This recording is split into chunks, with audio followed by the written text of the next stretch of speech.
Hi, I'm Joe Firestein. And I'm Colin Lowenbrow III. But Colin? Call me Colin, yes. Colin? Please call me Colin. Like that guy from Who's Line? Who? Shut up. Today on the American Minute, we will be discussing the establishment of the Bill of Rights in the American system. My special guest today is Mr. Joseph Firestein. I don't see why you introduce yourself first, seeing as this is my show. Too bad. Now, the Bill of Rights consisted of the first 10 amendments to the Constitution of the United States. We will cover as many as we can before my tea time, which is going to be in just several minutes or so. So we might be able to get through 3 or 4 at the most. The First Amendment is really the establishing factor of a great country. It provides all of the necessary freedoms that are required to enjoy a free life, such as the Americans do. Freedoms which are not enjoyed by the entire world. Isn't that correct, Joseph? Amen. The First Amendment is a foundation of a great nation. Ooh, that was a rhyme. You can't beat that crazy British version. Yeah, very good, very good. The First Amendment includes 5 different great freedoms that are in the U.S. Constitution, but we will only discuss 3 of them.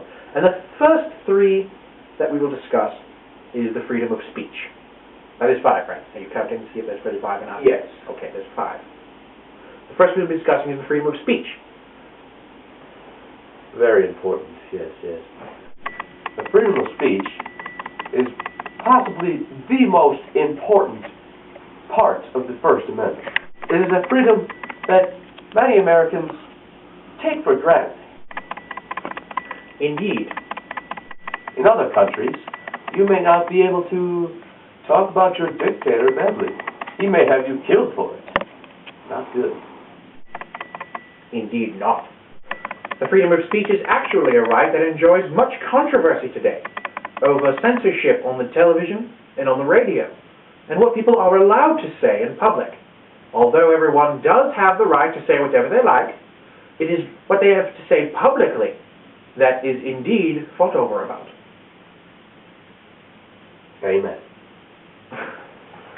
Amen. And now, freedom of the press. Oh, what was that? Freedom of the press is basically the right to report news, watch the news, make the news, basically report on what the government is doing. Simply put, yes, that's the best way to put it. The freedom of the press is really an expansion on the freedom of speech. It allows citizens and news reporters and people of that status to let others know their ideas through methods of print, of television, of newspaper, of magazines, etc., etc. It allows them to keep a tab on others' ideas as well as what the government's doing. This right also allows us to take information from each other rather than the government telling us everything. Yeah. Now, the freedom of petition. Freedom of petition is the... Sign here. What is this? This is a petition for us to go to McDonald's and you're paying after the show. Bother. The freedom of petition is the right that the American people have that they can contact their state representatives in the House of Congress and let them know what they think. This, again, is another expression of the freedom of speech, the freedom of expression. The American people are allowed to really take part in the lawmaking process that is in the American system. So, basically, if you don't like what the president's doing, write a petition. Have your friends sign it. It might just do something. Indeed.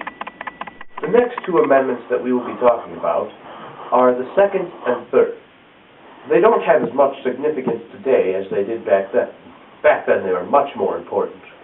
Most of the Second Amendment does not still have exuberant meaning today. It did establish a primary right that is still, of course, being used today by the American people, and that is the right to bear an arm, the right to own a rifle or a gun or a musket of some sort for personal protection reasons. And to this day, of course, many Americans are allowed, with passing certain restrictions, of course, to own a firearm. However, the right to bear arms, when it was established, did much, much more than this. The Second Amendment originally allowed states to set up their own militia. These were established as defense systems in case Britain or any other world power would try to attack the USA. Militia were essentially the First National Guard. This clip is not exactly what we had in mind.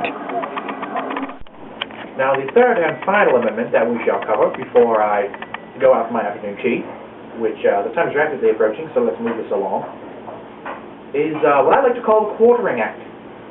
Because, see, what it did is that, back when it was written, in 1787, it allowed the soldiers to quarter themselves in civilian homes. The Third Amendment, or, as Colin said, the Quartering Act, is basically the right for soldiers that they can spend the night in any house that they choose, only during a time of war, though. This basically helps the soldier by making them more rested and,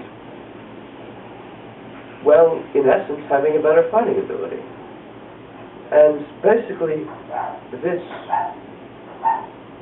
amendment really has no relevance today because most of our wars are fought overseas.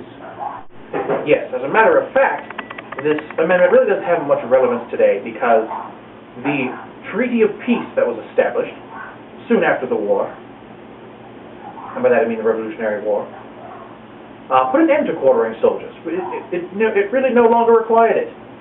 There was no real necessity. There never really was even a battle that was fought on U.S. soil with another country, so there wasn't really no need for quartering soldiers in the U.S. So I guess you could say that this amendment is dead and gone, I suppose, but it's still an important amendment nonetheless. It really helped a good foundation for the American country. Well, thank you for being on the show. Thank you for being on the show. This is my show. Oh. I'm the historian. Right.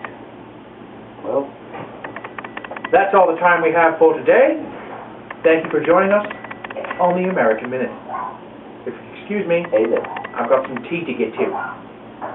Thank you. Make sure you bring back your dad.